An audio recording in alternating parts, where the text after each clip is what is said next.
Hi friends, welcome back to my channel ఏజే deals tech.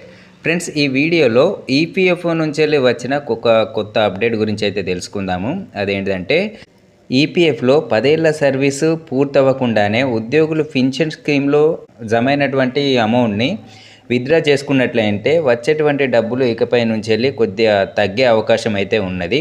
ఇక దీనికి గల కారణాలు ఏంటంటే ఒక ఉద్యోగి యొక్క పింఛన్ను విత్డ్రా చేసేటప్పుడు డబ్బులను లెక్కగట్టే విధానం అనేది దీనిలో కొద్దిగా మార్పు అయితే తీసుకొచ్చారు. దీనివల్ల ఇది జరుగుతుంది. ఇప్పటి వరకు ఒక ఉద్యోగి యొక్క సర్వీస్ని సంవత్సరాలలో లెక్కగట్టేవారు, కానీ అయితే ఇప్పటి నుంచి ఏం జరుగుతుందంటే నెలల చొప్పున లెక్కగట్టడం అయితే జరుగుతుంది. అంటే ఒక ఉద్యోగి ఎన్ని నెలలు పనిచేస్తే అన్ని నెలలకు మాత్రమే పెన్షన్ డబ్బులను అయితే లెక్కగడుతున్నారు. ఈ మేరకు ఈపీఎస్ చట్టం 1995 టేబుల్ డికి కార్మిక శాఖ ఒక సవరణ అయితే తీసుకొచ్చింది. ఆ సవరణ ప్రకారం ఏంటిదంటే ఒక ఉద్యోగి ఏదైనా ఒక సంస్థలో పనిచేస్తూ కంపెనీలో 10 సంవత్సరాలు సర్వీస్ పూర్తి చేస్తేనే ఆ ఉద్యోగి 58 ఏళ్ల తర్వాత వాళ్ళకు నెల నెల పింఛన్ అయితే వస్తుంది.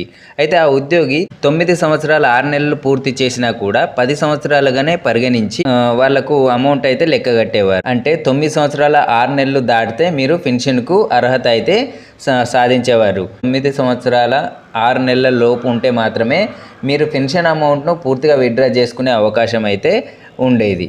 అయితే కొంతమంది ఉద్యోగులు 2-3 సంవత్సరాలు ఒక సంస్థలో ఉద్యోగం చేసి మానేసి పెన్షన్ను విత్డ్రా అయితే చేస్తున్నారు. దీనికి బదులుగా ఆ సర్వీసును వేరే కొత్త కంపెనీకి బదిలీ చేసినట్టయితే ఎక్కువ పెన్షన్ వచ్చే అవకాశం ఉందని ఈపీఎఫ్ఓ అధికారులు అయితే చెప్తున్నారు.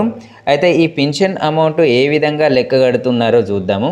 ప్రతి ఉద్యోగి వేతనం నుంచి 12% ఈపీఎఫ్ ఖాతాకి వెళ్తుంది. అంతే మొత్తంలో ఆ కంపెనీ యొక్క యజమాని కూడా చెల్లిస్తాడు. అంటే 12% యజమాని కూడా చెల్లిస్తాడు. ఈ యజమాని చెల్లించేటువంటి అమౌంట్లో నుంచి 8.33% ఈపీఎస్లోకి అంటే పెన్షన్ స్కీమ్లోకి 3.67% మన ఉద్యోగి యొక్క ఈపీఎఫ్ ఖాతాకి అయితే బదిలీ అయితే అవుతుంది. అయితే ఒక ఉద్యోగి యొక్క నెల జీతము 15,000 ఉన్నది అనుకుంటాం. దాని ప్రకారము యజమాని చెల్లించే 12% వాటా అంటే 1,800 రూపాయలలో 1,250 రూపాయలు ఈపీఎస్కి అయితే వెళ్తుంది. ఎవరైనా ఉద్యోగి 10 సంవత్సరాల కంటే ముందు ఉద్యోగం మానేసి పెన్షన్ అమౌంట్ విత్డ్రా చేయాలనుకుంటే తన సర్వీసును సంవత్సరాల్లో పరిగణలోకి తీసుకొని ఎంత చెల్లించాలో లెక్కగట్టేవారు. ఎగ్జాంపుల్కు తీసుకున్నట్టయితే ఒక ఉద్యోగి యొక్క వేతనము 15,000 ఉండి అతను 6 సంవత్సరాల 7 నెలలు పనిచేశాడు అనుకున్నాము. అప్పుడు గత నిబంధన ప్రకారము 6 సంవత్సరాల 7 నెలలను 6 సంవత్సరాల 6 నెలలు దాటింది కాబట్టి 7 సంవత్సరాలుగా పరిగణలోకి తీసుకొని ఆ 7 సంవత్సరాలకు ఎంత అమౌంట్ అయితే వస్తుందో వాటిని అతని యొక్క ఖాతాలోకి అయితే బదిలీ అయితే చేసేవారు. అయితే ఇప్పుడు ఉన్నటువంటి నిబంధన ప్రకారం ఏ విధంగా వస్తుందో చూద్దాము.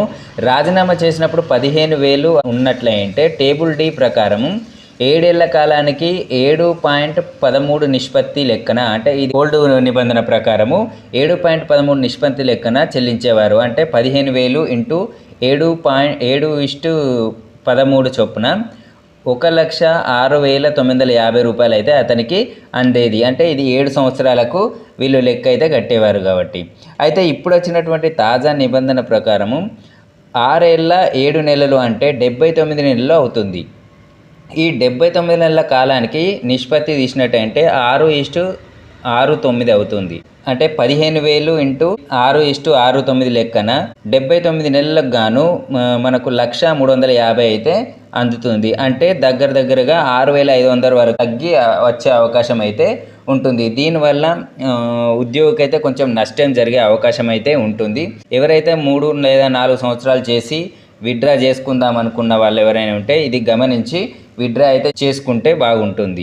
సో ఇది ఫ్రెండ్స్ ఈపీఎఫ్ నుంచి కొత్తగా వచ్చినటువంటి నిబంధన.